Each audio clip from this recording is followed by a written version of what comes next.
नमस्कार बंधुगण बंधु माने पवित्र अक्षय तृतीया उपलक्षे आपण मान समस्त को मोर हार्दिक शुभेच्छा एवं शुभकामना। आपण मानकु आजिर ज्योतिष कार्यक्रम को स्वागत। आजिर ए ज्योतिष कार्यक्रमटी वृष राशि व्यक्ति विशेष मानक पई बहुत गुरुत्वपूर्ण अटे, बहुत ही खास अटे। कारण वृष राशि व्यक्ति विशेष मानकर जीवन एही अक्षय तृतीया परठारु संपूर्ण रूप से बदलिबाकु जाउअछि। कारण ग्रह नक्षत्र मानकर चलन रे एक बहुत बड़ परिवर्तन हेबा पई जाउअछि, जहा द्वारा आपणक जीवन रे चलिथिबा समस्त दुख कष्ट एवं समस्यार अंत हेबा पई जाउअछि एवं पुणी थरे आपणक जीवन रे खुशी फेरिबाकु जाउअछि। देवगुरु बृहस्पति, सूर्य, राहु, केतु एमाने निजर राशि परिवर्तन करने जाउछंती, जहा द्वारा एमानक जीवन रे गोटे बहुत बड़ परिवर्तन हेबा पई जाउअछि। एही पवित्र अक्षय तृतीया परठारु आपणक जीवन रे चालुथिबा दुख कष्टर शेष हेबा पई जाउअछि। पुनर्बार आपणक जीवन रे नूतन सूर्य उदय हेबा पई जाउअछि एवं खुशी फेरिबाकु जाउअछि। एही पवित्र अक्षय तृतीया परठारु आपणकर जीवन रे कौन सबु बड़ परिवर्तन हेबा पई जाउअछि ताहा जानिबा पूर्वरु जदि आपण मानकर वृष राशि होइथाए तेबे भिडियोटी को स्किप न करी थरे मात्र शेष पर्यंत निश्चिंत देखंतु एवं भिडियो को गोटे लाइक करी चैनल टी को सब्सक्राइब कर दियंतु। एवं आपण माने जदि सच्चा हृदय रे ईश्वर को भक्ति करुथांती विश्वास करुथांती तेबे भक्ति एवं श्रद्धार सहित कमेंट बॉक्स रे जय माँ लक्ष्मी जय श्री जगन्नाथ अवश्य लिखि दियंतु। तेबे बंधु माने आसंतु आरंभ करिबा आजिर एही कार्यक्रम को, जहा कि जन्म राशि एवं चंद्र राशि उपरे संपूर्ण आधारित अटे। तो राशि चक्रर 12 गोटी राशि मध्यरु 2 नंबर राशि हेउची वृष राशि।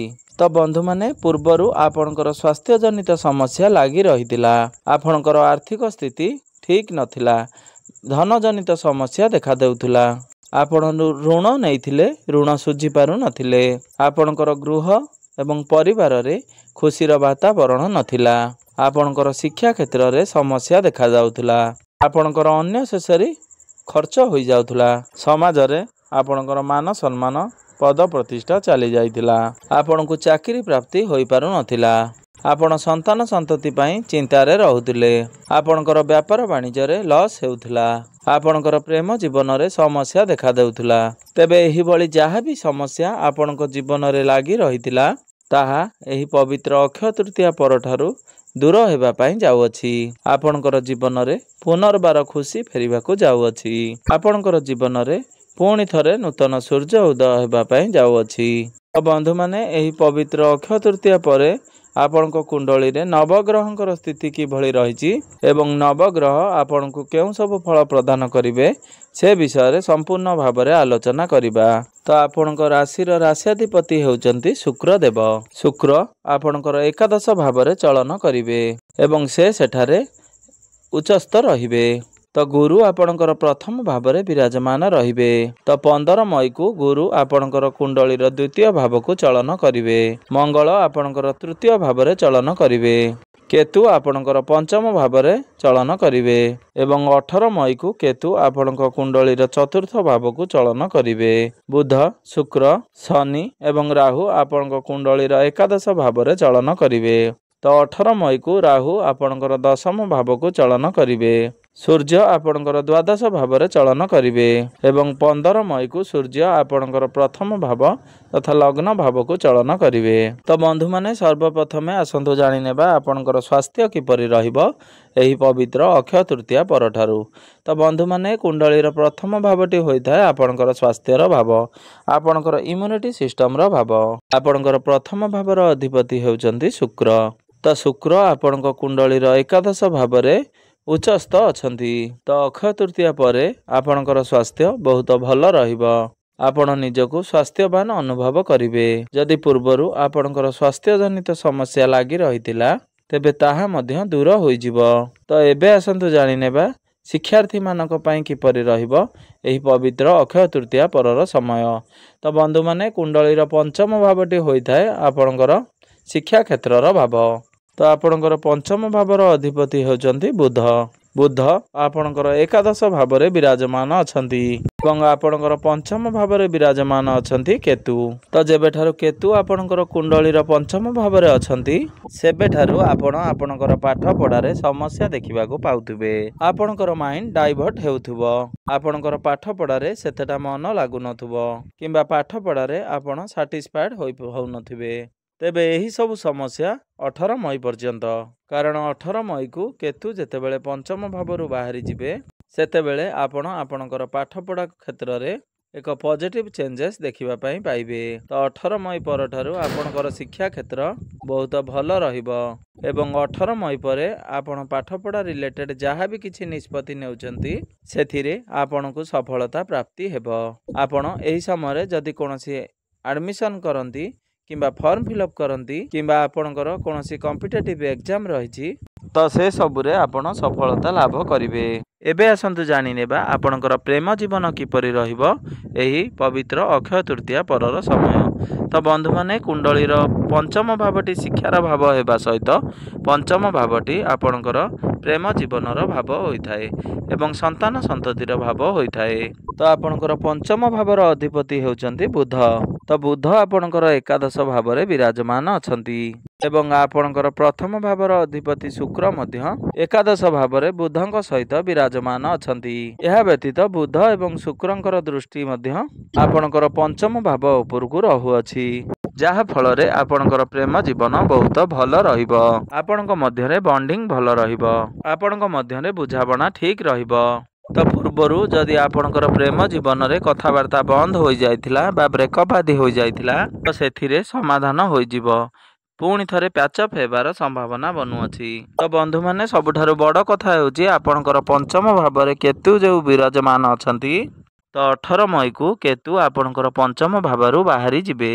ତ ଯେବେଠାରୁ କେତୁ ଆପଣଙ୍କର କୁଣ୍ଡଳୀର ପଞ୍ଚମ ଭାବରେ ବିରାଜମାନ ଥିଲେ ତ ଆପଣଙ୍କ ମନରେ ଡର ଥିଲା ବା ଶଙ୍କା ଆସୁଥିଲା ବା ଆପଣଙ୍କର ଡାଉଟ୍ସ କ୍ରିଏଟ୍ ହେଉଥିଲା, ଆପଣଙ୍କ ମଧ୍ୟରେ ବୈଚାରିକ ମତଭେଦ ଦେଖାଦେଉଥିଲା, ଆପଣଙ୍କର ଯେଉଁ ସବୁ ସମସ୍ୟା ଚାଲୁଥିଲା ତାହା 18 ମଇ ପରେ ଦୂର ହୋଇଯିବ। ଏବେ ଆସନ୍ତୁ ଜାଣିନେବା ଆପଣଙ୍କର ବୈବାହିକ ଜୀବନ କିପରି ରହିବ ଏହି ପବିତ୍ର ଅକ୍ଷୟ ତୃତୀୟା ପରର ସମୟ। ତ ବନ୍ଧୁମାନେ, କୁଣ୍ଡଳୀର ସପ୍ତମ ଭାବଟି ହୋଇଥାଏ ଆପଣଙ୍କର ବୈବାହିକ ଜୀବନର ଭାବ, ଆପଣଙ୍କର ଜୀବନ ସାଥୀଙ୍କର ଭାବ। ତ ଆପଣଙ୍କର ସପ୍ତମ ଭାବର ଅଧିପତି ହେଉଛନ୍ତି ମଙ୍ଗଳ।